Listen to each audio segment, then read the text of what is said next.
الحمد لله والصلاة والسلام على رسول الله وعلى آله وأصحابه ومن والاه وما بعد. Très chers frères, nous nous réunissons dans cette 13e journée de Ramadan 1439, c'est-à-dire le 29 mai 2018. On continue notre lecture du poème de l'imam Ibn al-Qayyim rahimahullah ta'ala dans la description du paradis. Et nous reprenons là où nous nous sommes arrêtés avec un nouveau chapitre qui a pour titre Fasl fi bina'i al-jannah. Fi bina'i al-jannah. Al-bina, ça peut avoir plusieurs sens en arabe. Ça peut vouloir désigner l'édifice, ce qui est construit, ou ce qui sert à la construction, les briques, le ciment, les pierres et ainsi de suite. Et ce qui est visé ici, c'est ce qui sert à la construction. D'accord ? Et là, tu comprends le sens du mot en fonction du siyaq, du contexte. Donc quand tu lis un mot en arabe, mathalan, pour ceux qui étudient l'arabe et qui veulent lire des livres en arabe et qui prennent avec eux le dictionnaire, ils vont lire une phrase, ils ne vont pas comprendre un mot, ils vont chercher dans le dictionnaire, ils vont trouver un sens. Mais ce sens-là, il ne colle pas avec le reste de la phrase. Donc à ce moment-là, il faut voir si le mot n'a pas plusieurs sens et chercher le sens qui correspond le mieux au contexte. Donc ne vous précipitez pas quand vous apprenez ou quand vous découvrez la langue arabe. قال رحمه الله وبناؤها اللبنات من ذهب وأخرى فضة نوعان مختلفان. Ça l'a déjà vu auparavant. وبناؤها يعني ce qui sert à construire les édifices qui s'y trouvent. Al-labinat. Al-labinat, c'est le pluriel de labina, ça veut dire la brique. C'est pas la brique que tu prends le soir une forme triangulaire avec des œufs et des pommes de terre dedans, non? Al-labina. Ces briques-là sont faites d'or et d'argent. Naw'ani mukhtalifani. Donc là, ça fait référence au hadith qu'on a déjà vu ensemble, qui nous parle, le hadith d'Abi Saïd radiyallahu anhu, qui nous parle des briques qui servent aux murs dans les palais et demeures du paradis. Puis il dit wa qusuruha min lu'lu'in wa zabarjadin aw fiddatin aw khalisil 'iqyani. Al-qusur, jam'u qasr, c'est le palais. Wal-qubur, jam'u qabr, c'est la tombe. Fama min sahibi qasr illa wa ma'aluhu al-qabr. وما بين المنزلين إلا حرف يتغير. Hein? Subhanallah, c'est impressionnant en arabe comment les mots ils sont proches dans leur construction et dans leur sens. Le qusur, c'est le pluriel de qasr, ça veut dire le palais. Ce sont les grands châteaux qu'occupent les rois et les gens riches. Et al-qabr, c'est la tombe. Et entre qasr et qabr, il n'y a qu'une lettre qui change. Le sad et le ba au milieu. Il n'y a pas un possesseur, un propriétaire de palais sans qu'il ne finisse dans une tombe. Ala kulli hal, les palais au paradis, min lu'lu', c'est la perle. Wa zabarjad. Zabarjad, ça ressemble un peu en français à sa traduction. Ça vous inspire quoi comme mot en français, zabarjad? Un peu de loin. Quand je vais vous le dire, c'est dur, mais non, ça ne ressemble pas. C'est les émeraudes. Si, quand même. Je suis à... vite, Zabarjad, émeraude. Les émeraudes. Az-zumurruda en arabe, on dit aussi. Az-zumurruda wa zabarjad. Ala kulli hal, ce sont des pierres précieuses. Vous savez, les rubis, les diamants, les émeraudes, ça a des noms différents en fonction de la nature et en fonction de la couleur. Al-Muhim, ce sont des pierres précieuses. Aw fidda, ou en or, ou en argent, aw khalis al-iqyan. Al-iqyan, al-dhahab al-khalis, c'est l'or pur. Donc là, il y a une différence entre al-bina, qu'on a vu précédemment, une brique en or, une brique en argent, et là, les palais. Donc, et al-bina, ça peut être un mur, un rempart, une cloison qui servira à séparer deux propriétés, tout ce qui peut être construit. Et au paradis, il y a plein de sortes de choses qui sont construites. Et parmi ces choses-là, on a le qusur, les palais.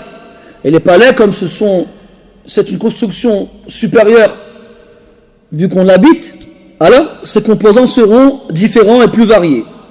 De perles, d'émeraudes, d'argent et d'or pur. قال وكذلك من در وياقوت به نظم البناء بغاية الإتقان. الدر, c'est aussi une autre sorte de perle. Le والجمان والدر, ce sont les perles. Vous allez me dire, c'est des synonymes? Là, il y a des nuances. Et c'est sûrement en rapport avec la qualité de cette dernière. Et la meilleure qualité de la perle, c'est le jouman. Après, en français, est-ce qu'il y a des différences de nom en fonction de la qualité? Je ne sais pas. Donc aussi, ces palais sont construits avec des perles. Wa yaqut. Yaqut, c'est le rubis. Bihi nuzima al-bina'u bi ghayati al-itqani. Puis ensuite, tous ces éléments-là sont placés de la façon la plus parfaite et la plus harmonieuse. Donc il n'y a pas seulement la valeur des composants, mais il y a aussi le résultat que ça donne. Quand tu vas regarder le mur avec tout ce qu'il y a dedans, tu vas dire Subhanallah. C'est aussi beau à voir que nous sont beaux les composants qui ont servi à la construire. Puis, donc on a un hadith rapporté par l'imam Ahmed rahimahullah ta'ala, comme quoi Abu Huraira radiyallahu anhu, il rapporte que les sahaba radiyallahu anhum, ils ont dit au prophète sallallahu alayhi wa sallam, Ya Rasulallah, inna idha ra'aynaka raqqat qulubuna wa kunna min ahli al-akhirah wa idha faraqnaka a'jabatna ad-dunya wa shamimna an-nisaa wal-awlad ماذا عسنا نقول هم رأوه وكحلوا أعينهم برؤيته ورقت قلوبهم في وقت حضورهم معه وكانوا من أهل الآخرة ولو لحظة قصيرة أو لحظة قصيرة من هذه الدنيا أما نحن فحدث ولا حرج. Ils ont dit Ya Rasulallah, quand nous te voyons, nos cœurs s'attendrissent et nous faisons partie des gens de l'au-delà. Même si on est ici-bas, c'est comme si on était déjà dans l'au-delà, ça y est. Et lorsque nous te quittons, alors ce bas monde nous séduit et nous sentons nos épouses et nos enfants. Vous savez pourquoi ils disent nous shamimna nisa'ana wa awladana, les Arabes avant, quand ils aimaient quelqu'un fort, ils multipliaient les contacts avec lui, visuel, physique, en les touchant, en les prenant dans leurs bras, en les serrant fort contre eux, en les écoutant parler, et ils respiraient même leurs odeurs. C'est comme dans Surat Yusuf, quand à la fin de l'histoire, lorsque Yusuf donne à ses frères son qamis pour l'emmener à son père, afin qu'il retrouve la vue, le père il n'est pas encore au courant de ce qui se passe. Et lorsque le Al-Bashir, il arrive, il n'est pas encore arrivé, hein. Le père, il sent l'odeur de son fils. Je sens l'odeur de Youssouf. Et ses fils, eux, ils n'ont pas senti l'odeur de Youssouf. C'est pas la relation fraternelle, c'est pas la même que celle que le père il a avec son fils. Ils ont dit tu es encore en train de te tromper. Ala kulli hal, donc, quand tu rentres chez toi, tu vois ta femme et tes enfants, tu les prends dans tes bras, et tu remplis ton être de leurs odeurs, de leur vision, de leur voix et de leur contact, pour qu'il te reste le plus de souvenirs les concernant. طيب. Première réponse sallallahu alayhi wa sallam, لو تكونون أو قال لو أنكم تكونون على كل حال على الحال التي أنتم عليه عندي لصافحتكم الملائكة بأكفهم ولزارتكم في بيوتكم ولو لم تذنبوا لجاء الله بقوم يذنبون حتى يغفر لهم أو حتى يغفر لهم. Faites la réponse sallallahu alayhi wa sallam pour les rassurer. Si vous étiez toujours avec moi, toujours dans toutes les circonstances comme vous l'êtes avec moi, les anges vous serrerez la main de la leur et vous visiterez dans vos demeures. En gros, vous seriez des anges. Il n'y a que les anges qui restent dans le même état constant tout le temps. Les prophètes, leur foi ne cesse de monter. Quant aux humains, elle monte et elle descend. Et il dit après, si vous ne faisiez pas de péché, Allah vous aurait fait disparaître pour faire venir un peuple à votre place qui font des péchés et à qui il pardonnerait. قلنا يا رسول الله حدثنا عن الجنة ما بناؤها. Allah il dit au messager d'Allah, parle-nous du paradis. De quoi est-il construit? Qu'est-ce qu'on y trouve? Qu'est-ce qu'on y trouve comme construction? Il a répondu à cette wassalam, labinatu dhahab wa labinatu fidda wa milatuha al-misk al-azfar wa hasba'uha al-lu'lu' wal-yaqut wa turabuha az-za'faran man yadkhuluha yan'am wa la yab'as wa yakhlud wa la yamut la tabla thiyabuhu wa la yafna shababuhu. Il répond une brique en or, une brique en argent. Al-milat, c'est le ciment qui consolide le mur. Et il sert aussi d'enduit. On en recouvre avec le mur et on le met entre les briques. Donc ce ciment, c'est le misk al-azfar. Le misk al-azfar, c'est le meilleur type de misk qui existe. Wa hasba'uha al-lu'lu'. Al-hasba', c'est le gravier. Ces petites pierres qu'on a dehors. Ce sont des pierres et des rubis. Wal yaqut. Wa turabuha az-za'faran. Et la terre qu'on y trouve là-bas, c'est le safran. C'est pas le petit sachet blanc avec une poudre rouge dedans qu'on met dans la nourriture. Le safran, c'est la fleur. Cette fleur rare et chère. Pour ceux qui connaissent un peu les fleurs. Et comme vous en offrez toujours à vos femmes, je pense que vous le savez, Inch'Allah. Mais vous n'offrez pas du safran, tes fleurs. Le safran, le colorant pour faire... Tu te rappelles quand on était petits, qu'on mangeait du loubia, qu'on avait les doigts jaunes? On mettait du savon, mais c'était toujours jaune. Alors on allait à l'école, on avait les doigts jaunes, on les cachait pour pas qu'on se moque de nous. Al-Muhim, Al-Za'faran, c'est la terre qui s'y trouve. Man yadkhuluha, ou man yadkhulha yan'am wa la yab'as. Celui qui rentre au paradis, il sera toujours heureux et jamais triste. Il y sera éternel et n'y mourra jamais. Ses vêtements ne s'useront jamais et sa jeunesse ne fanera jamais. On revient au poème والطين مسك خالص أو زعفران جاء بذا أثران مقبولان. الطين, donc c'est la terre. الطين, c'est la terre mouillée. Attention, التراب, c'est la terre sèche. Même si au bled, التراب, c'est le sable. هذا غلط. Hein? Le sable, c'est le rimal. التراب, c'est la terre. Wattin, c'est la boue, si vous voulez. C'est la terre qui est mélangée à de l'eau. Wattin miskun khalisun. Donc cette terre mouillée, c'est du musc pur. Ou za'faran, ou du safran, comme on vient de le dire. Ja'a bidha atharani maqboulani. Donc il y a deux textes acceptés qui rapportent ces informations-là. Le texte qu'on vient de lire ensemble, et un autre rapporté par Imam al-Bukhari et Muslim d'après Anas radiyallahu anhu قال كان أبو ذر رضي الله عنه يحدث أن رسول الله صلى الله عليه وسلم قال أدخلت الجنة فإذا فيها جنابذ اللؤلؤ وإذا ترابها المسك.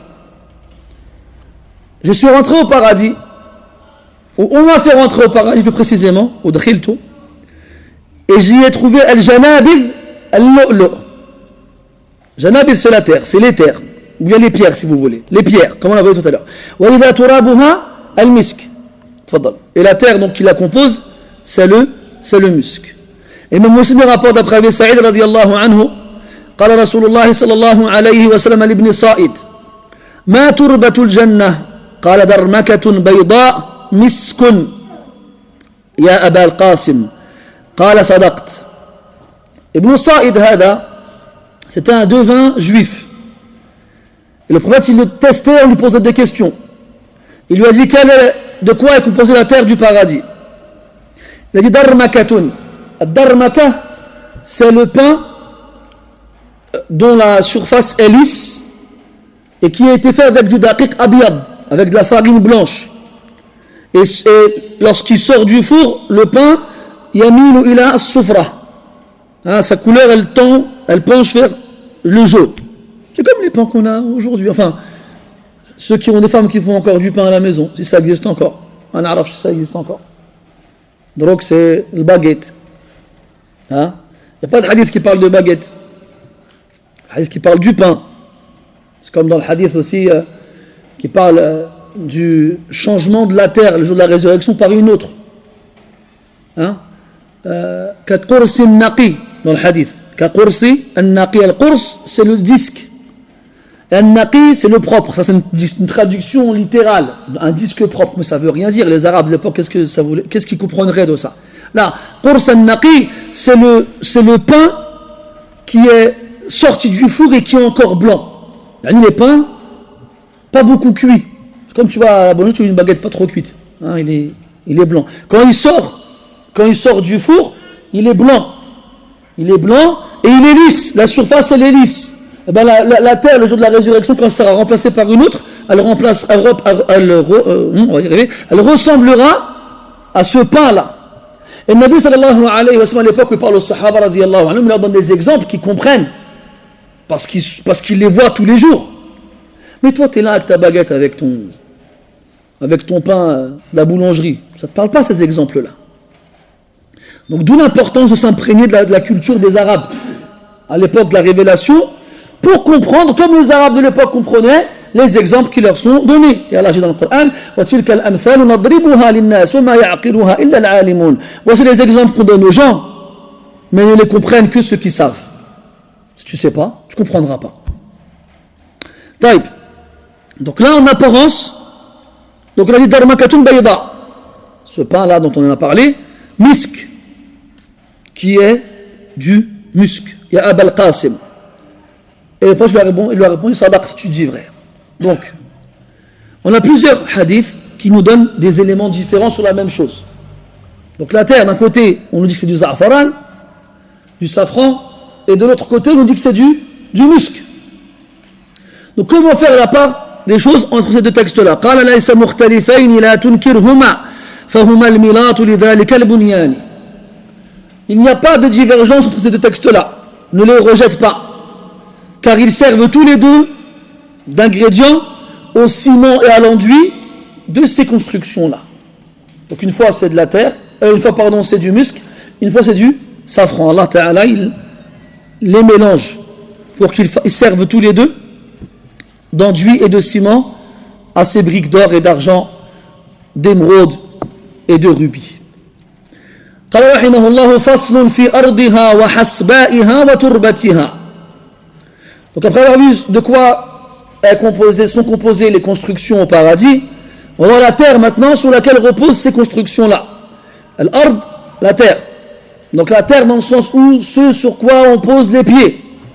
Pourquoi je vous précise? Parce que le problème c'est qu'on va avoir deux fois les mêmes mots, alors que c'est pas la même chose en arabe. Wa hasba'iha, on dit hasba c'est le gravier. Wa turbatiha, c'est la terre proprement dit. D'accord? Donc la terre qu'on foule avec nos pieds, sur laquelle on marche, et la terre, la matière, la nature qu'on va fouler de nos pieds.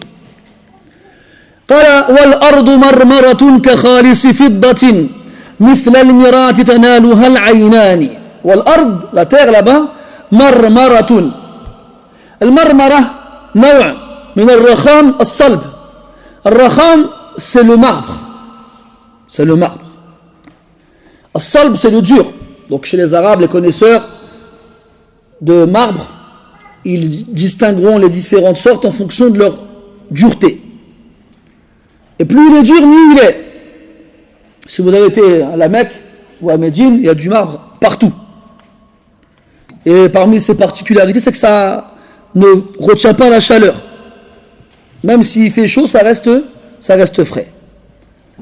Ala kulli hal, marmaratun, donc un marbre dur, كخالص فضة, qui ressemble à de l'argent pur.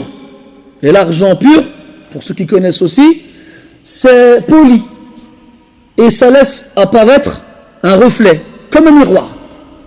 C'est pour ça qu'il dit après, مثل المرآة المرآة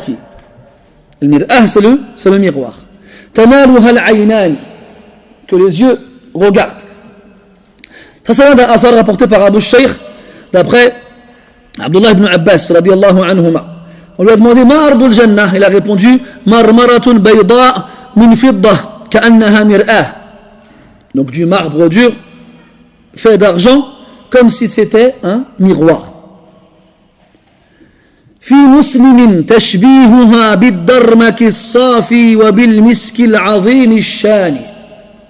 Et chez l'imam Muslim rahimahullah ta'ala, le hadith qu'on a vu précédemment avec Ibn Sa'id, le devin qui était de confession juive, on a une comparaison avec la terre du paradis au darmak, ce fameux pain fait de farine blanche dont la couleur tend vers le jaune. As-safi qui est pur, wa bil miski al-azim al-shani, ainsi que avec du musc d'une qualité supérieure.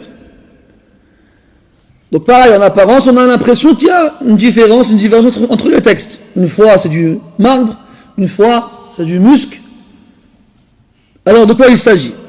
قال هذا لحسن اللون لكن ذا لطيب الريح صار هناك تشبيهان. Il n'y a pas de contradiction en fait.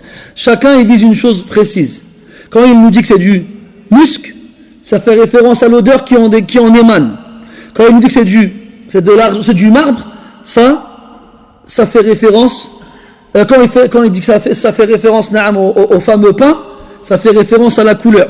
Donc chaque élément donné dans un hadith fait référence à une chose. Ça fera référence à la couleur, ça fera référence à la nature, ou ça fera référence à l'odeur.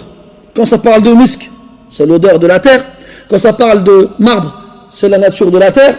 Quand ça parle de pain, la comparaison avec le pain, c'est la couleur de cette terre-là. حصباؤها در وياقوت كذا كلآلئ نثرت كنثر جمان. Le hasba, c'est donc le gravier, durrun wa yaqutun, des perles et du rubis. Wa kadhaka la'ali'un, la'ali, c'est le pluriel de lu'lu', ahsant. Nuthirat kanathri jumani. Nuthirat, dispersé, comme on ferait disperser des jouman. On a dit jouman, c'est la meilleure forme, la meilleure qualité de la perle. Et c'est la forme finale qu'on mettra dans les bijoux. Là, je l'ai pas dit tout à l'heure. Hein, les colliers de perles, les bijoux, les boucles d'oreilles avec des perles, les bagues ou autres. Ça, c'est après que la perle elle a été travaillée. C'est comme l'or, c'est pareil. On ne prend pas l'or pur pour faire des bijoux. On doit le travailler, le purifier avant. Donc, quand tu verras le parterre qu'il y a au paradis, ces graviers, ces pierres sur lesquelles tu marcheras, il faut se mettre ça en tête. Maintenant, tu marches dans la rue, là tu trouves une perle, tu vas marcher dessus, tu vas plonger dessus pour l'attraper, pour pas que quelqu'un l'attrape à ta place. Moi, une fois, j'ai trouvé un pendentif, je sais pas, il avait la couleur de l'or, il y avait dessus des petites pierres, je sais ben là, il peut me rapporter de l'argent. J'étais à Carrefour, j'étais voir un bijoutier, j'ai donné, ça vaut quelque chose ça ou pas? Elle m'a dit, mais donnez-le à votre fils, ça vaut rien ça. On est comme ça. طبيعة الإنسان تدفعه إلى أن يطمع. La nature humaine, elle le pousse à espérer. Quand il voit quelque chose qui brille par terre, ben là que ça vaut de l'argent, ben là que c'est quelque chose qui a de la valeur.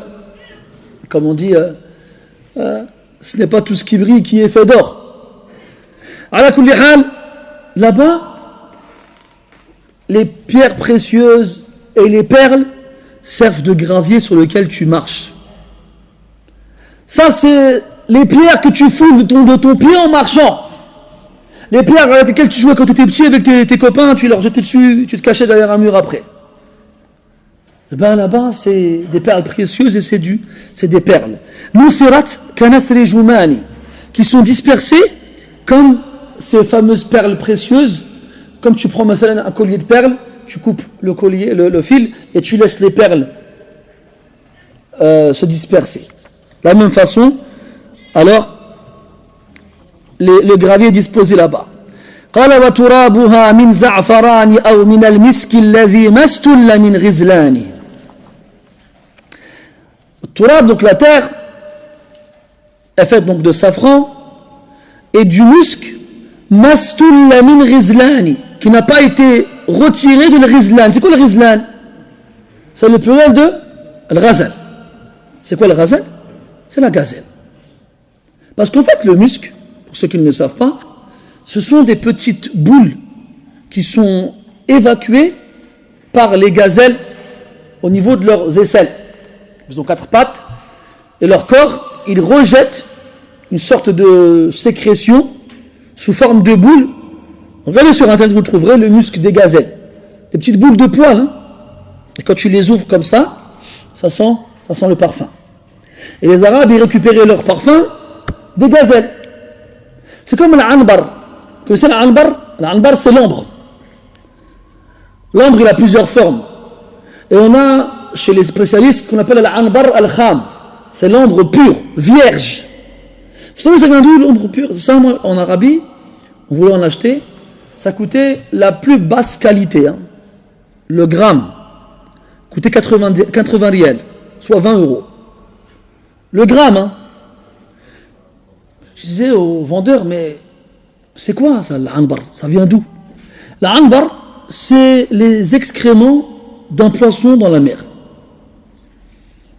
Il y en a qui disent c'est la baleine, d'autres qui disent c'est le cachalot, c'est un gros poisson. Ce sont ces excréments, fadalatuhu, ces résidus, ces restes. Subhanallah, ce que le poisson il va évacuer comme saleté, eh ben chez nous ça a de la valeur. Tu te rends compte toi? 80 riels le gramme, soit à peu près 20 €. Et c'est la plus basse qualité. Et pour les connaisseurs, ça sert de parfum, ça sert aussi de médicament. Ça a plein d'utilité. Ashab al-Ruqya, ils connaissent à quoi sert l'anbar. Mastulla min ghizlani, donc ce musc qu'on trouve au paradis, ce musc pur, il ne vient pas des gazelles. C'est un musc propre au paradis. Donc comme disait Abdullah ibn Abbas radiyallahu anhuma, laysa fil jannati mimma na'rifuhu illa al-asma'. Il n'y a du paradis de ce qu'on connaît que les noms. Amma al-haqa'iq fa mukhtalifa. Quant aux réalités, elles sont différentes. Pourquoi? فيها ما لا عين رأت ولا أذن سمعت ولا خطر على قلب بشر. Parce qu'au paradis, il y a ce qu'aucune oreille n'a pu entendre, aucun œil n'a pu voir, aucun cœur n'a pu imaginer. Et ça, toujours, il faut se dire que ces choses-là qui ont une valeur inestimable ici-bas, c'est des choses qui sont par terre à profusion là-bas, sur lesquelles on marche. Parce que l'humain, au paradis, Allah il lui enlève cette, cette cupidité. Être cupide. Vouloir toujours avoir plus et avoir mieux que les autres. Tu l'as plus au paradis, ça. Donc marcher sur des perles, sur des rubis, sur du musc, et avoir des briques d'or et d'argent en guise de mur, eh ben, ça ne va pas susciter en toi de l'orgueil, comme ça serait le cas chez les gens ici. On a vu des photos, je pense qu'on les a tous vues, de certains palais dans certains pays, où les gens carrément, ils ont fait leur plomberie en or. Leur lavabo, leur bidet, leur toilette. Lui, c'est l'orgueil pour lui d'avoir ça chez lui. Et celui qui n'a pas ça, il se dit, Allah musta'an, c'est quoi ce gaspillage, les gens ils meurent de faim, il fait ça. Toi tu dis ça parce que tu n'as pas l'argent qu'il a lui. Tu sais pas tu aurais fait quoi avec l'argent qu'il a lui toi. C'est pour ça que quand tu vois les gens faire des choses, ne te précipite pas à critiquer. Tu sais pas tu aurais fait quoi à leur place. C'est comme maintenant dans nos pays, on a des gens qui sont très pauvres. Et normalement le pauvre, c'est quelqu'un qui est proche d'Allah subhanahu wa ta'ala. C'est pour ça qu'on a vu la dernière fois que les premiers entre paradis sont les pauvres. Et dans le hadith, هل تنصرون وترزقون إلا بفقرائكم وضعفائكم. Qu'est-ce qui fait qu'Allah il vous secourt? Qu'est-ce qui fait qu'Allah il vous donne votre subsistance si ce n'est par le biais des pauvres et des faibles? Parce qu'ils ont un lien avec Allah Ta'ala plus fort. Ils n'ont rien, ils n'ont qu'Allah subhanahu wa ta'ala. Et nous on a tout et on croit qu'Allah on n'en a pas besoin. Wal'iyadu billah. Alors, comment on doit considérer alors les pauvres qui sont mauvais, des pauvres qui sont orgueilleux, des pauvres qui avec le peu qu'ils ont arrivent à faire du mal? Ils vont acheter de la drogue, acheter de l'alcool, ils vont se confectionner. تعرف السوليسيون تسمع بها السوليسيون ها المغاربه يعرفوا السوليسيون ils font une sorte de mixture en mélangeant des médicaments. Attention, ils mettent dedans un bonbon comme ça, c'est un bon goût. Après ils le mettent dans leur bouche et ils le sucent et après ils deviennent fous. Les fa'lan ils deviennent fous. Il y en a plein comme ça au bled. On a plein, subhanallah, ma'andouwa, faqir, mais il se drogue quand même. Wallah, shay ajib hada. Donc, imaginez ces gens-là, ces pauvres-là, avec les milliards des milliardaires. Ils auraient fait quoi? Qu'est-ce qu'ils auraient fait, billah alaykoum? Hada ma'andouwa ou kharaj min tariq. Lui, il n'a rien et pourtant il est loin du droit chemin. Qu'est-ce qu'il aurait, il ferait quoi alors s'il avait tout? Donc tu sais pas, toi t'aurais eu quoi, t'aurais fait quoi avec des milliards dans les poches? L'argent, ça retourne la tête. Et donc, malgré tout, au paradis, Allah il purifiera nos âmes et nos cœurs de ces sentiments négatifs. Et alors on pourra marcher sur des perles et avoir des murs d'or et d'argent sans que pour autant on ressente le moindre orgueil ou le moindre complexe de supériorité. On ne sentira pas meilleur que les autres pour ça. قال رحمه الله فصل في صفة غرفاتها. Dans la description de ces ghurufat. Al-ghurufat, c'est le pluriel de ghurfa. Al-ghurfa, c'est en arabe contemporain une chambre. Une chambre. En vrai, une ghurfa, c'est un petit appartement. D'accord? C'est une maison qu'on habite, mais qui n'a pas les dimensions classiques d'une maison classique. Et dans le Coran, Allah Ta'ala il fait référence au ghuraf dans de nombreux versets. لكن الذين اتقوا ربهم لهم غرف من فوقها غرف مبنية. Quant à ceux qui ont craint leur Seigneur, لهم غرف مبنية. لهم غرف من فوقها غرف مبنية. Ils auront des ghuraf, des chambres au-dessus desquelles il y aura d'autres chambres mabniya construites. Et on verra quelles sont leurs descriptions ces ghuraf là. Et dans l'autre verset والذين آمنوا وعملوا الصالحات لنبوئنهم من الجنة غرفا تجري من تحتها الأنهار. Et ces ghuraf là coulent sous elles des ruisseaux. Et on verra ensemble que les ruisseaux au paradis ils coulent vraiment partout. En haut, en bas, partout. Et ces ghuraf, il y a des hadiths aussi qui y font référence, et qui les décrivent. Il dit, rahimahullah ta'ala, l'auteur, غرفاتها في الجو ينظر بطنها من ظهرها والظهر من بطنان. غرفاتها, ces ghuraf, ces chambres, ces appartements, à savoir que, attention, al-qusur, wal-ghuraf, wal-khiyam, qu'on verra après, donc les palais, et les appartements, et les tentes, qu'on verra après, ça ne fait pas référence à la même habitation. Ça fait référence à des habitations différentes. Attends, c'est à 4 paradis, t'as 4 jardins, 2 en or, 2 en argent, qui s'étend au minimum à 2000 ans de vue. Tu crois qu'il va y avoir dedans qu'un seul château? Il va y en avoir plein des habitations. Tu auras des villes à toi tout seul. Donc, les palais et les chambres et les tentes, ce sont des éléments indépendants les uns des autres, qui peuplent ta propriété. غرفاتها في الجو ينظر بطنها يعني que ces ghuraf, ces fameuses chambres, elles sont surélevées في الجو. Dans le verset ولكن الذين اتقوا ربهم لهم مشت لي لهم غرف من فوقها غرف مبنية. Au-dessus de ces ghuraf, il y en aura d'autres, donc elles sont surélevées. On a vu dans un hadith précédent إن أهل الغرف لا يتراءون إن أهل الجنة لا يتراءون أهل الغرف كالكوكب الدري في الأفق شرقا أو غربا. Les gens du paradis verront les habitants des ghuraf, de ces chambres-là, comme les étoiles dans l'horizon, au ciel, dans l'horizon, à l'est ou à l'ouest du ciel. Nous, elles seront surélevées. Donc on peut comprendre de cela que les palais ils sont sur cette fameuse terre et que ces ghuraf-là, elles sont suspendues. Fil jaw, ghurafatuha, les ghuraf du paradis, fil jaw, sont dans ce qui sert de ciel au paradis. Yundaru batnuha min dhahriha, yani on peut voir l'intérieur de ces chambres de l'extérieur.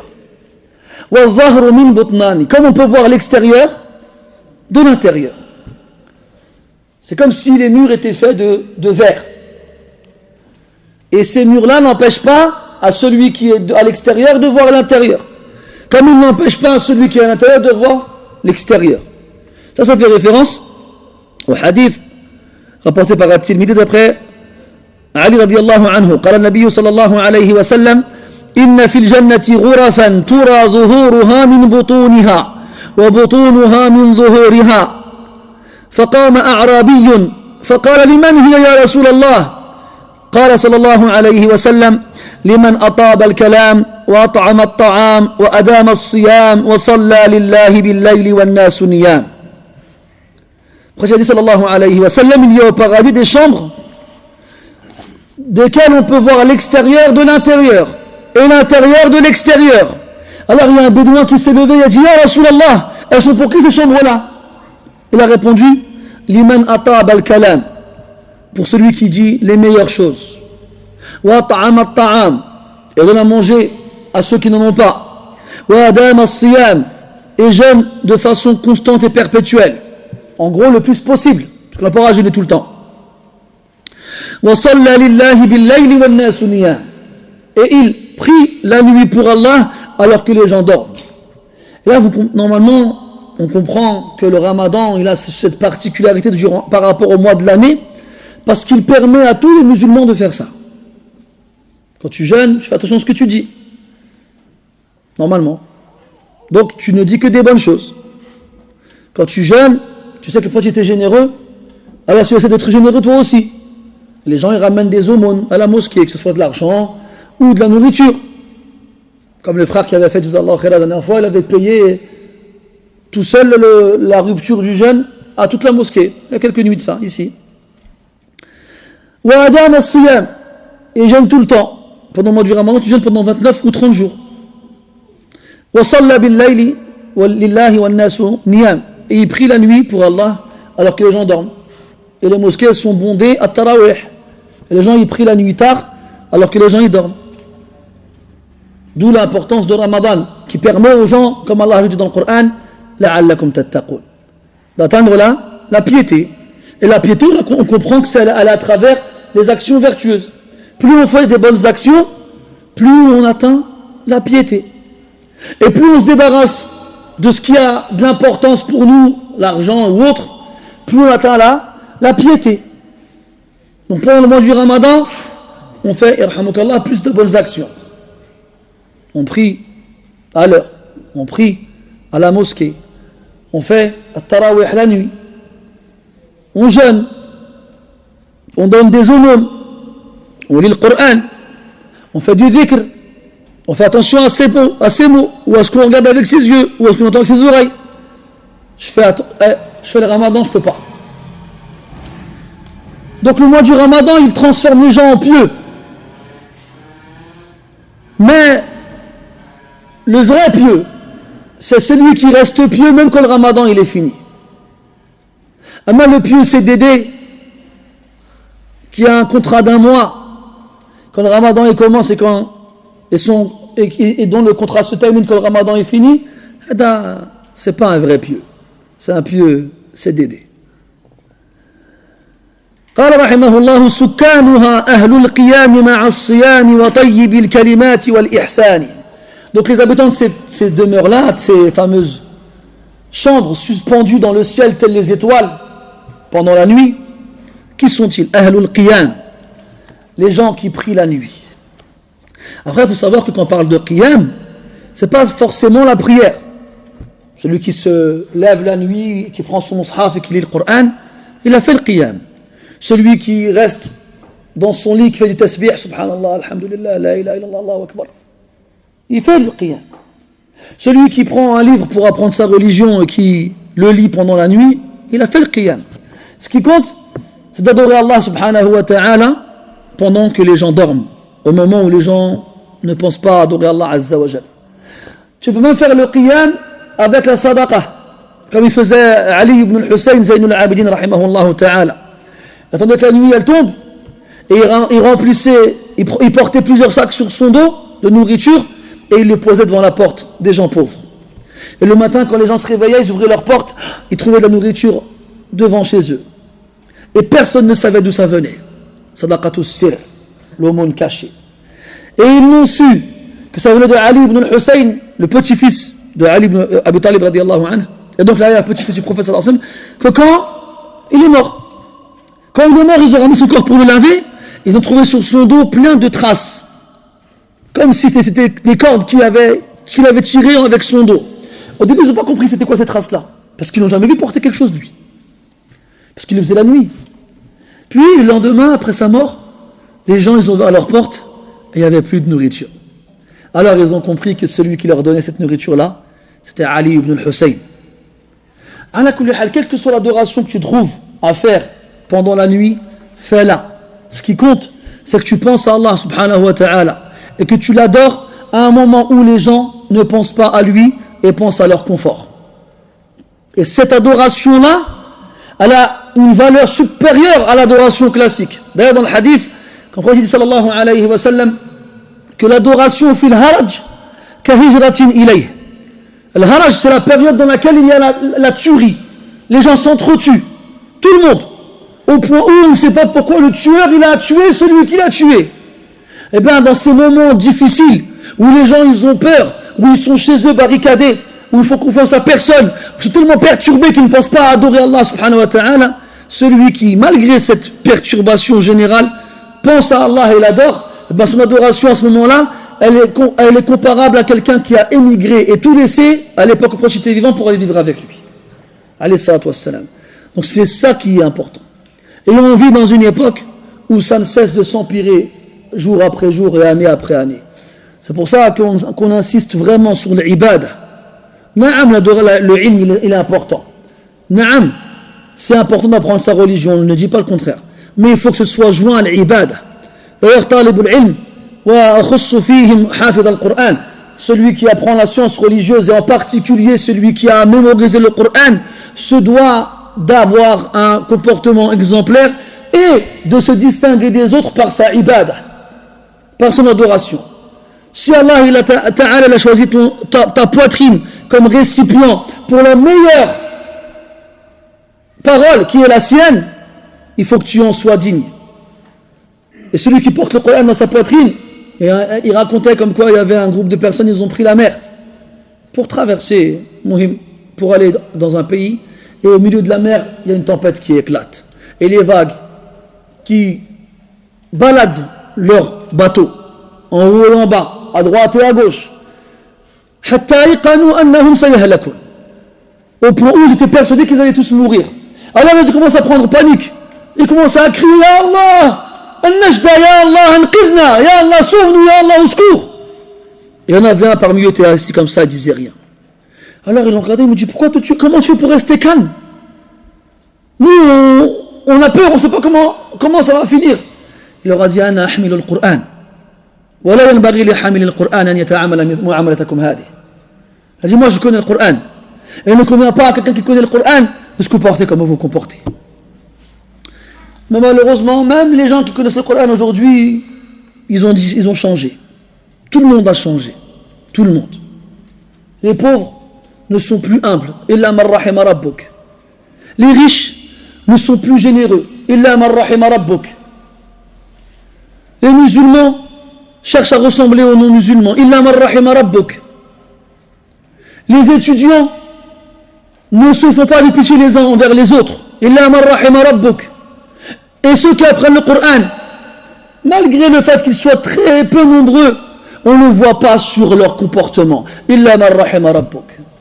On a tous changé. Alors, il est où ce gharib, cet étranger qui va ressembler à ses prédécesseurs, qui t'a passé pour un fou au milieu des siens? Il est où?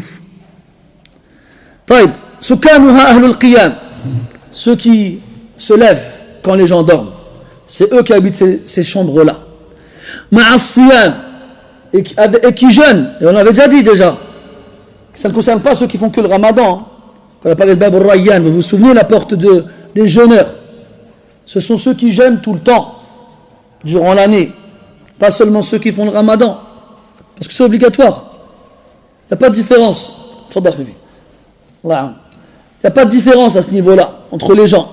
On fait tous le ramadan ici. Oh là là. On jeûne tous le ramadan d'ailleurs. C'est une mauvaise expression en français de dire on fait le ramadan. Tu as remarqué même quand tu jeûnes pendant l'année, tu fais le ramadan aujourd'hui? Ben non, le ramadan c'est fini, qu'est-ce que tu racontes? Al-Muhim, ceux qui jeûnent quand les gens mangent, ceux qui prient quand les gens dorment. Wa tayyibil kalimat wal ihsani, et qui dit des bonnes choses. Il ne parle que pour dire des bonnes choses. Man kana yu'minu billahi wal yawmil akhir falyaqul khayran aw liyasmut. Qu'ils disent du bien ou qu'ils se taisent. Il a lu le Coran, il sait qu'Allah Ta'ala il dit dedans ilayhi yas'adu al-kalimu at-tayyib wal 'amalu as-salih yarfa'uhu. Vers lui, Allah Azza wa Jal, la bonne parole s'élève. Il lit le Coran, il trouve dedans wa qulu lin-nasi husna. Il dit aux gens les meilleures paroles. Il lit le Coran, il trouve dedans wa qul li ibadi yaqulu allati hiya ahsan. Dis à mes serviteurs de me dire que les meilleures paroles. Il lit le Coran, il trouve dedans وما تستوي الحسنة ولا السيئة يعني الكلمة ادفع بالتي هي أحسن. La bonne parole et la mauvaise ne sont pas égales. Mets en avant la meilleure. Il y a la parole du prophète sallallahu alayhi wa sallam ليس المؤمن باللعان ولا بالطعان ولا بالفاحش ولا بالبذيء. Le croyant n'est pas quelqu'un qui maudit, n'est pas quelqu'un qui critique, n'est pas quelqu'un qui est vulgaire, n'est pas quelqu'un qui est grossier. Mais malheureusement, en français surtout, vous savez que la langue française se distingue par rapport aux autres langues, ça c'est prouvé, hein, sur le nombre de gros mots qu'on y trouve. Parmi les langues parlées sur Terre, la langue française est une des langues les plus vulgaires, dans laquelle on trouve le plus de grossièreté. Et ces grossièretés, avec le temps, elles se vulgarisent et deviennent normales. Les gens les emploient min ghayri inkar wala nakir, sans qu'on leur dise parle bien, c'est devenu normal. Et des fois, tu lui dis parle pas comme ça, subhanallah. Il dit quoi? C'est pas grave, tout le monde parle comme ça. Ah, donc ton enfant ne parle comme ça, c'est pas grave. Et là, il finalement dit ah non, j'aimerais pas que mon enfant parle comme ça. Mais tu oserais parler. Et une fois, j'ai dit à quelqu'un, tu parles comme ça pour ton père? Il me dit ouais. Je vas-y, laisse tomber celui-là. Laisse tomber celui-là, wallah. Ajib. Mon père, il m'a éduqué, tu disais pas, fallait pas qu'on entende une syllabe d'un gros mot à la maison. Sinon, tu l'avais pas venir la rafale de phalange. Hein, la rafale de phalange. Ah non, ça c'était impossible. C'était impossible. C'était inconcevable de parler comme ça devant les parents. Et c'est comme ça qu'on a été éduqué, c'est comme ça qu'on a grandi. Aujourd'hui, les parents, ils parlent comme ça devant leurs enfants. Et le plus marrant, c'est que si l'enfant il parle comme ça, il ne dit parle pas comme ça. Il fait comme toi. Hein. Il n'a fait que te copier. Ala kulli hal. Wal ihsan. Donc l'ihsan, c'est أن تعامل الناس بما تحب أن يؤتوك أن تأتي الناس بما تحب أن يؤتوك que tu te comportes avec les gens comme tu aimerais qu'ils se comportent envers toi. Ça fait référence à الطعام dans le hadith, d'aller nourrir les pauvres, ceux qui n'ont pas de quoi manger. ثنتان خالص حقه سبحانه وعبيده أيضا لهم ثنتان. Dans ces quatre choses-là, il y en a deux qui sont réservées à Allah subhanahu wa ta'ala complètement, la prière et le jeûne. Et deux qui sont réservées à ses serviteurs, les bonnes paroles et la générosité. Deux pour Allah Azza wa Jal et deux pour ses créatures. Donc celui, ça fait comprendre quoi dans cette parole-là, par rapport au hadith? Que c'est celui qui s'acquitte de ses droits, de ses devoirs envers Allah et de ses devoirs envers les gens qui méritent d'habiter dans ces demeures-là. Uthman ibn Affan radiyallahu anhu, la nuit, on le trouvait en train de laver ses vêtements. C'était le calife. Il lui disait, mais pourquoi tu ne demandes pas quelqu'un de le faire pour toi? Et il répondait, c'est la nuit. Et ils ont leur droit de repos pendant la nuit. Et moi, je peux me débrouiller tout seul pendant la nuit. Et Omar,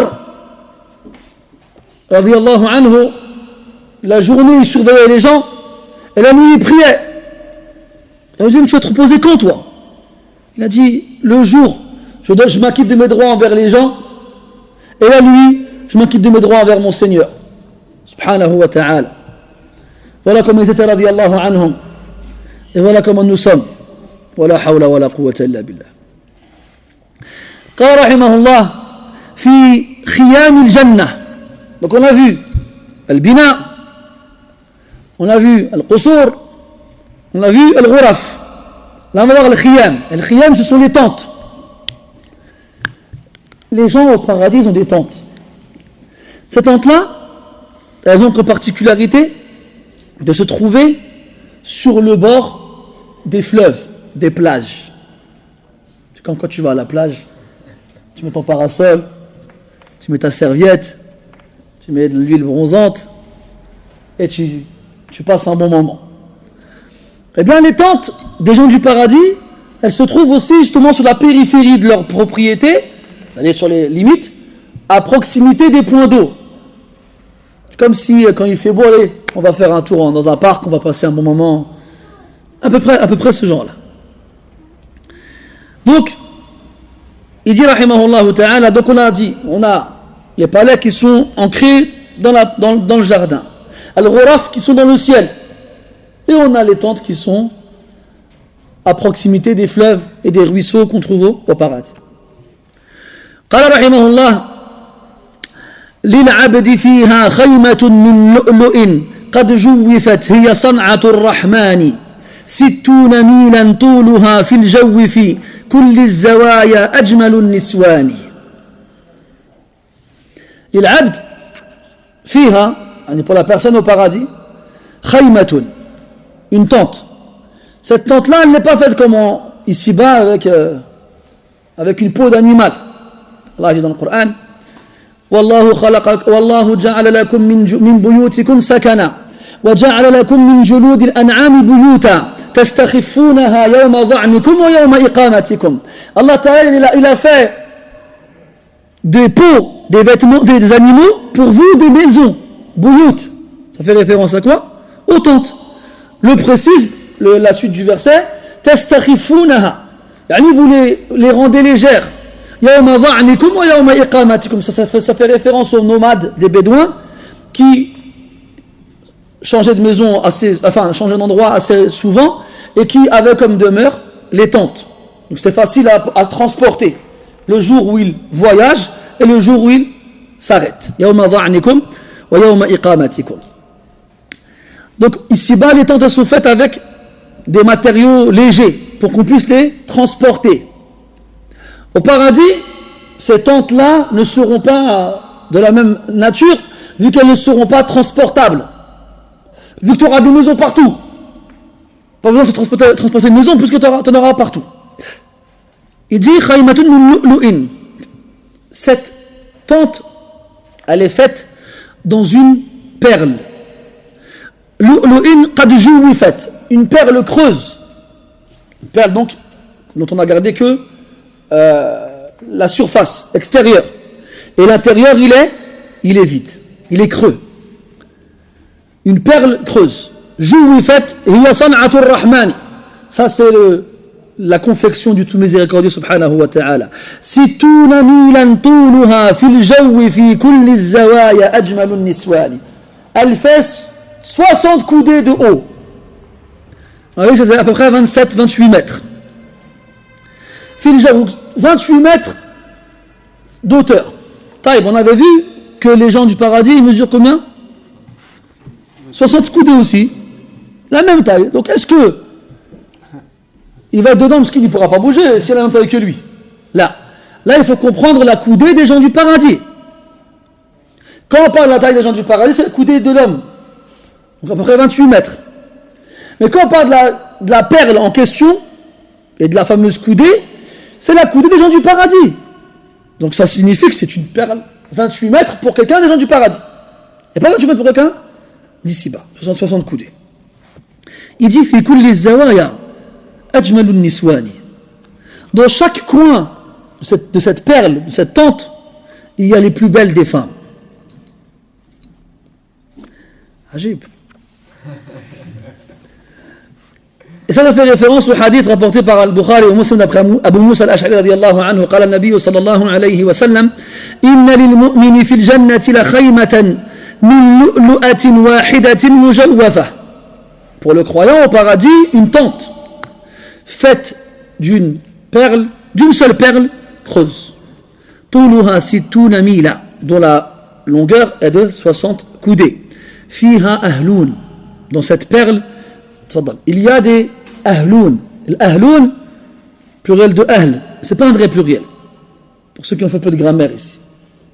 C'est ce qu'on appelle le mulhaq بالجمع المذكر السالم. لماذا؟ لأن مفرده لا يدل على واحد. خير إن شاء الله. على كل حال الأهلون c'est la famille, c'est le pluriel de famille. Et le mot ahl en arabe, il vise soit la famille, soit la femme, ton épouse. La femme, pas dans le sens de femme qui s'oppose à homme, la femme dans le sens de épouse. D'accord? Ahli. Et c'est comme dans le verset où Allah Ta'ala dit فَلَمَّا رَجَعُوا إِلَى إِذَا انْقَلَبُوا إِلَى أَهْلِهِمْ لَعَلَّهُمْ يَرْجِعُونَ. Ahlihim ici c'est la famille. D'accord? Et dans d'autres versets, ou dans d'autres hadiths, le mot ahli fait référence à la femme, à l'épouse. Donc il faut, comme on a dit tout à l'heure, en fonction du contexte, savoir à quoi le mot ahli fait référence ici. C'est comme dans le hadith, khayrukum khayrukum li ahlih, wa ana khayrukum li ahli. Les meilleurs d'entre vous sont les meilleurs d'entre vous avec leur ahl. Est-ce que ça fait référence aux épouses ou aux familles? Bikullin qala al-ulama. Parce qu'en même temps, la femme, elle fait partie de ta famille. Donc dans les deux cas, ça fait référence à ta femme. Quelle que soit l'interprétation que tu donneras au mot ahl. Ici, ahloun, c'est ta femme. Mais s'il avait dit ahl au singulier, on aurait compris qu'il n'y a qu'une seule femme. Alors il a dit ahloun, des femmes. Dans cette fameuse perle creuse, il y aura dedans plusieurs femmes, plusieurs épouses. Yatufu alayhimul mu'min. Et le croyant, il circulera parmi ces femmes-là. Ils feront connaissance, discuteront, voire plus si affinité.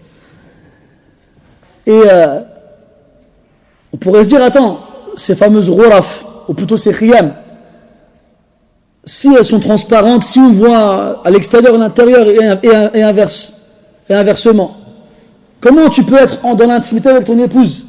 Non, tout a été prévu. Ne t'inquiète pas. Il dit فَلَا يَرَى بَعْضُهُمْ بَعْضًا. De l'intimité, personne ne pourra voir les autres lorsqu'ils seront dans leur intimité. كُلُّ الزَّوَايَا في كل الزوايا أجمل النسوان. Les plus belles des femmes. Un autre hadith aussi, chez l'imam Muslim, d'après Abu Musa toujours, radiyallahu anhu, قال النبي صلى الله عليه وسلم الخيمة درة طولها في السماء 60 ميلا في كل زاوية منها أهل للمؤمن لا يراهم الآخرون. On avait dit hier que les femmes du paradis ne sont pas comme les femmes d'ici-bas qui vont au paradis. Et que les femmes du paradis qui ont été créées là-bas pour les hommes de ce bas monde qui y sont allés, elles seront cloîtrées dans leur demeure. فيهن خيرات حسان فبأي آلاء ربكما تكذبان حور مقصورات في الخيام. Elles seront cloîtrées dans leur tente. Personne ne les verra. Elles sont que pour toi. Après, on dit, ouais, Marie, les femmes, subhanallah, arrête de faire le féministe, calme-toi. Là, on parle des femmes du paradis qui sont créées au paradis. D'accord? C'est pas des femmes qui ont vécu ici, dans leur maison, toute leur vie à attendre de sortir un jour, et au paradis, là, elles vont retourner à la maison maintenant. Hein? On va dire ça aux sœurs, elles vont dire, c'est quoi, sœur? Déjà, quand on parle de Hur al-Ain, elles sont comme ça, les sœurs. Elles ont des crises d'épilepsie. Elles tremblent, c'est pas parce qu'il fait froid. Hein. Voilà, vous savez qu'on a trouvé des femmes, hein, des musulmanes, hein, Inch'Allah, qui, leur jalousie est tellement grande qu'elles refusent. J'avais lu ça sur internet, hein, une sœur qui disait, je fais des du'a pour que mon mari n'ait pas de Hur al-Ain au paradis. Je suis trop jalouse. Qu'est-ce que tu racontes? Tu te rends compte que tu es en train de faire du'a pour que ton mari n'aille pas au paradis en fait? Parce que ça n'existe pas. Tu imagines au paradis, il est comme ça? Et alors tout le monde reste, vous allez où? On va voir nos Hur al-Ain. Ah d'accord. Et toi tu fais quoi? Bah rien. c'est pas un paradis ça. Ou quelqu'un il est privé au paradis, ou quelqu'un au paradis il manque de quelque chose. Où?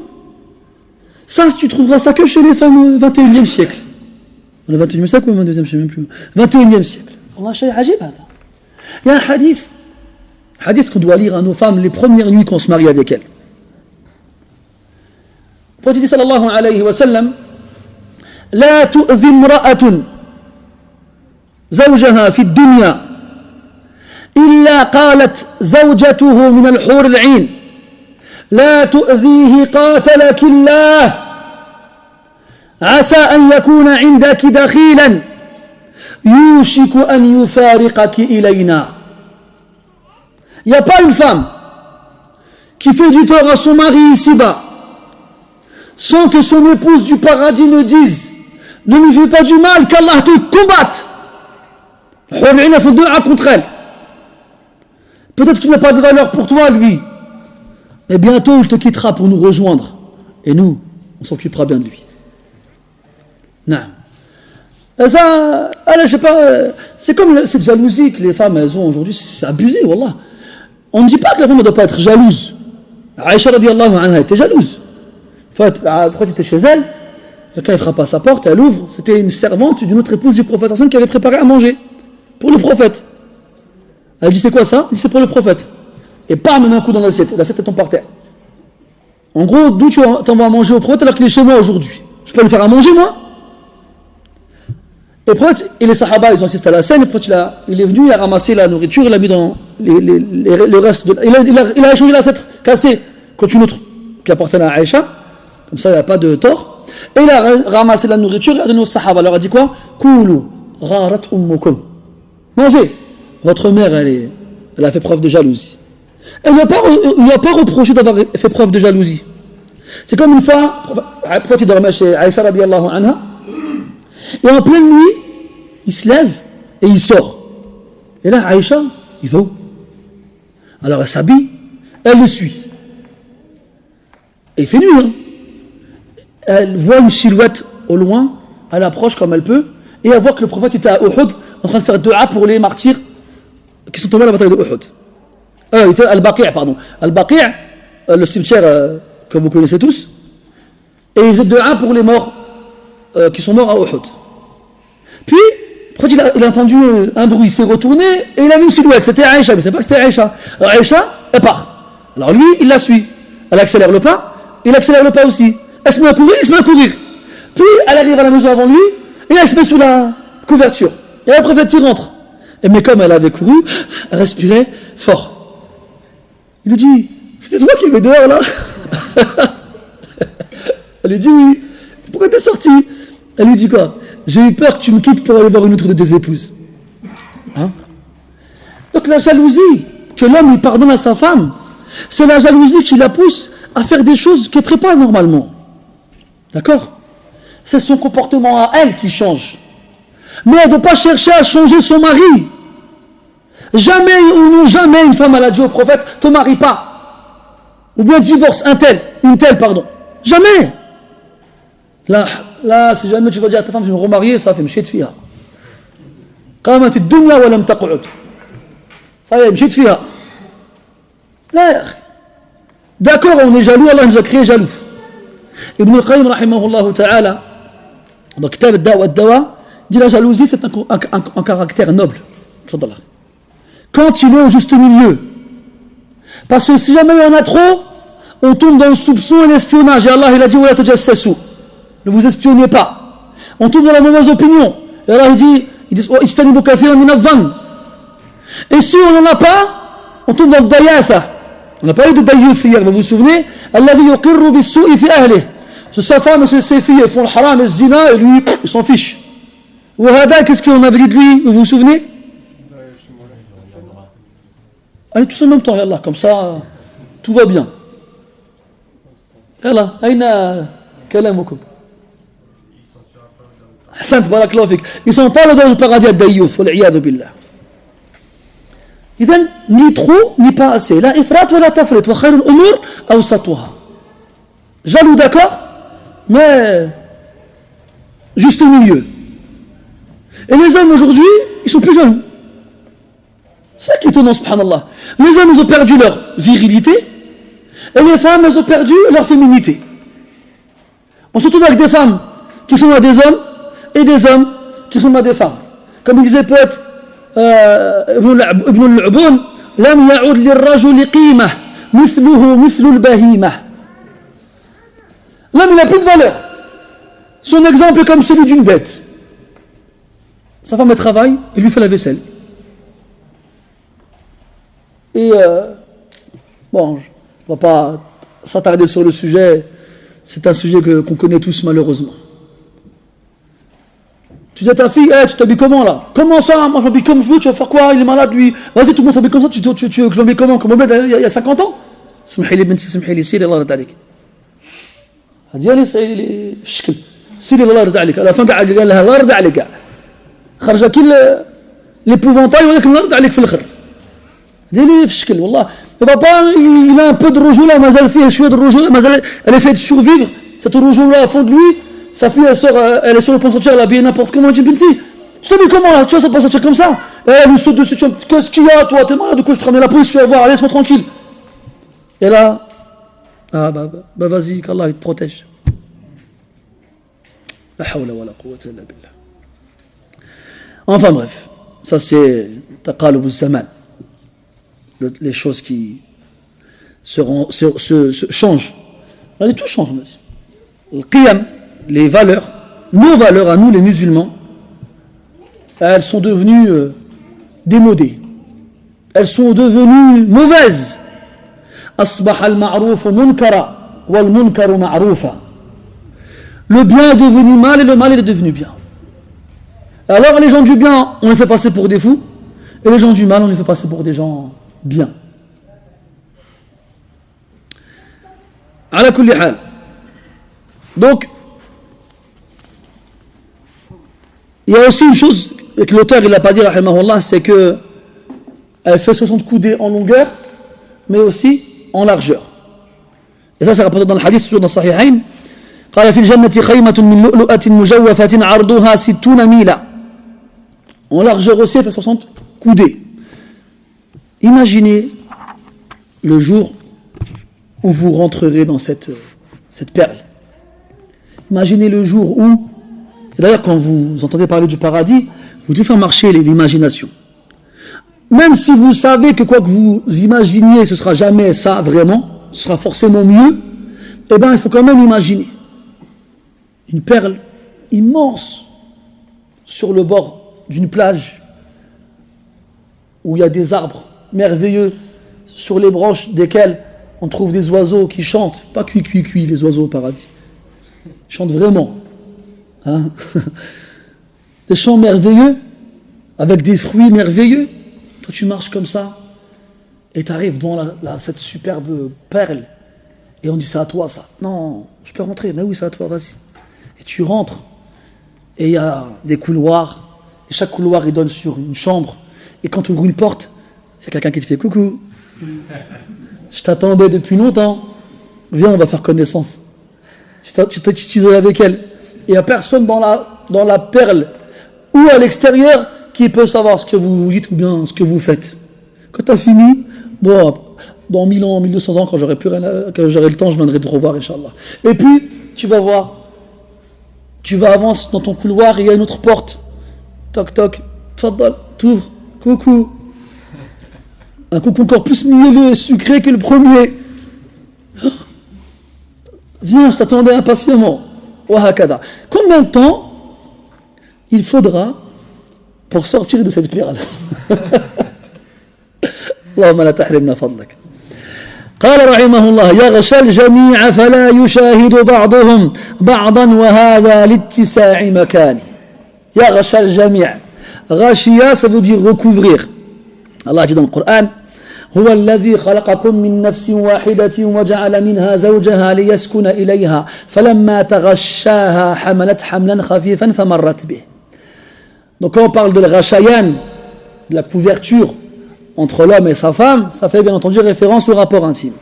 Ya ghasha al-jami', jami' yani quoi? Toutes les femmes qu'il trouvera dans cette perle, il copulera avec elles, sans que les unes puissent voir les autres quand elles seront seules avec leur époux.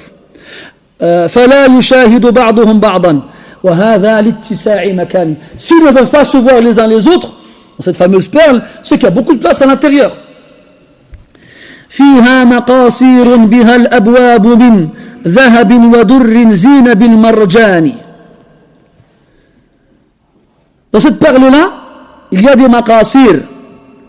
Le maqasir, c'est le pluriel de maqsoura, c'est un espace large dans la maison. Une sorte de salle à manger, si tu veux. Une salle. C'est comme ça qu'on appelle cet espace-là dans la maison. Et cet espace-là, généralement, on le couvre.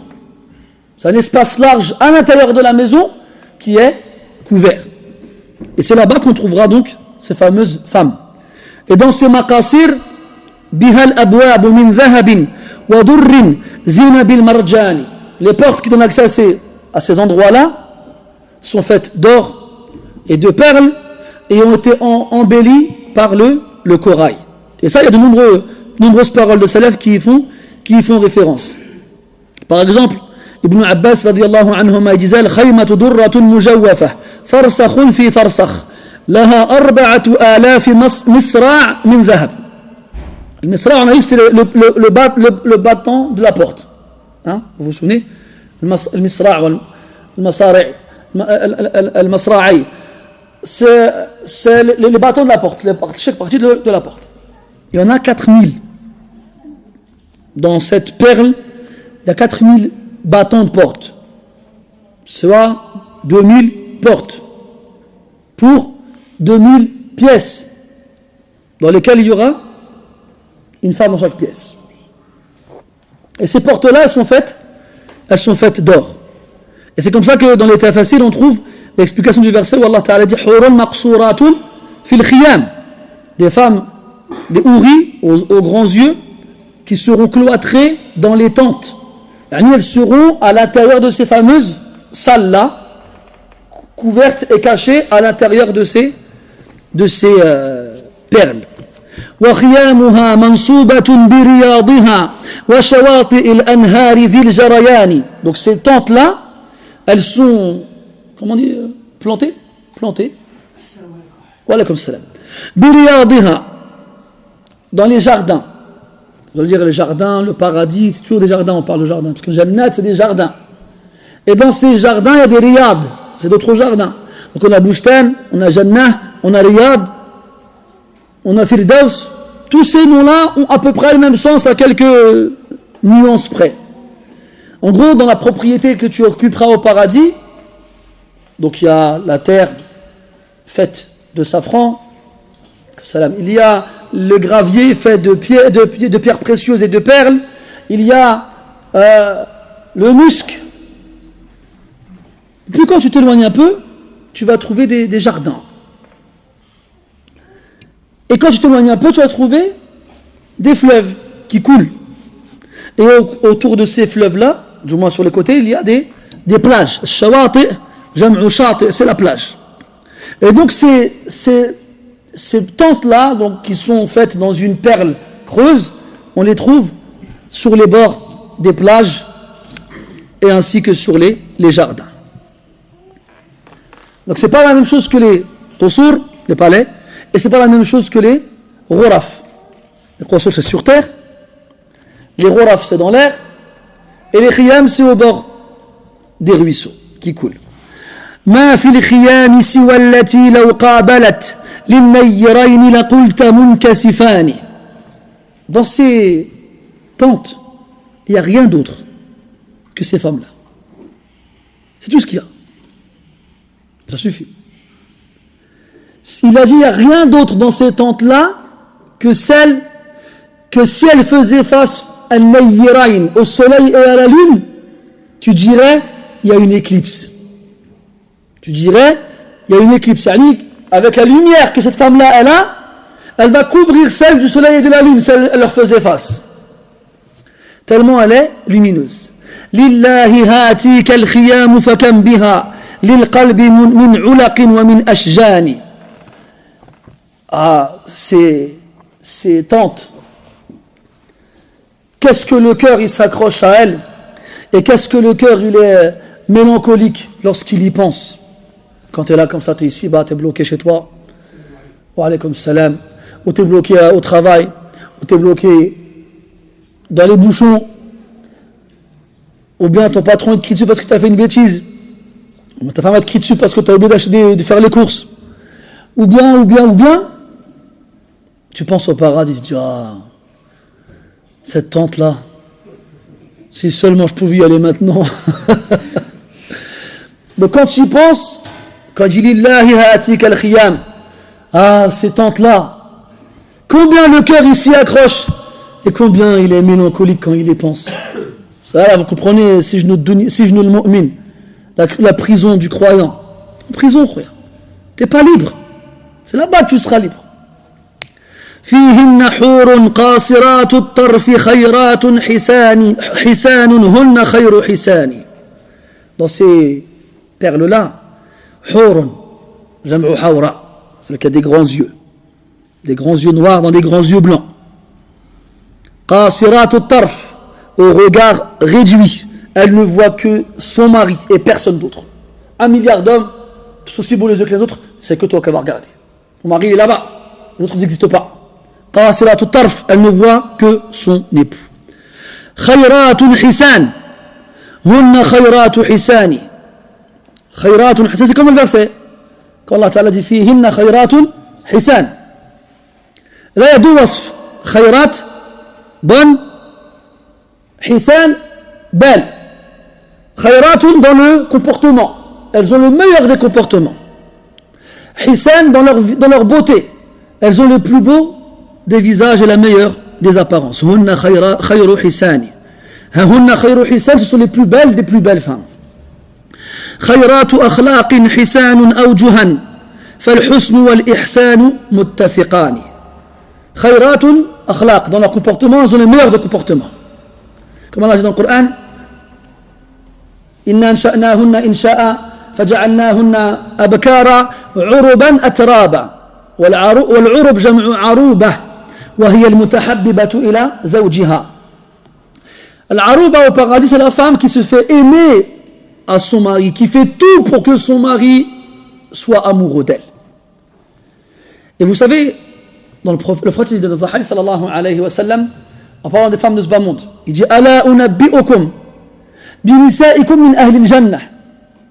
Voulez-vous que je vous en informe de vos femmes ici-bas qui sont celles du paradis? Ils ont dit Bala ya Rasulallah. Qala hiya al-walud al-wadud العؤود إلى زوجها التي إذا ظلمت أو ظلمت أخذت بيد زوجها وقالت لن أذوق غمضا حتى ترضى. Il a dit c'est la femme al-wadoud. Al-wadoud, c'est la femme affectueuse, celle qu'on aime, celle qui fait tout pour qu'on soit amoureux d'elle. Et si les femmes elles étaient wadoud, je ne chercherais pas à avoir une autre femme. Elles ne sont pas wadoud et elles ne veulent pas que tu aies une autre femme. Elles veulent vraiment que tu sois en prison, fait de dunya. Elles ont dit, tu seras en prison. Et ce sera moi ton gardien.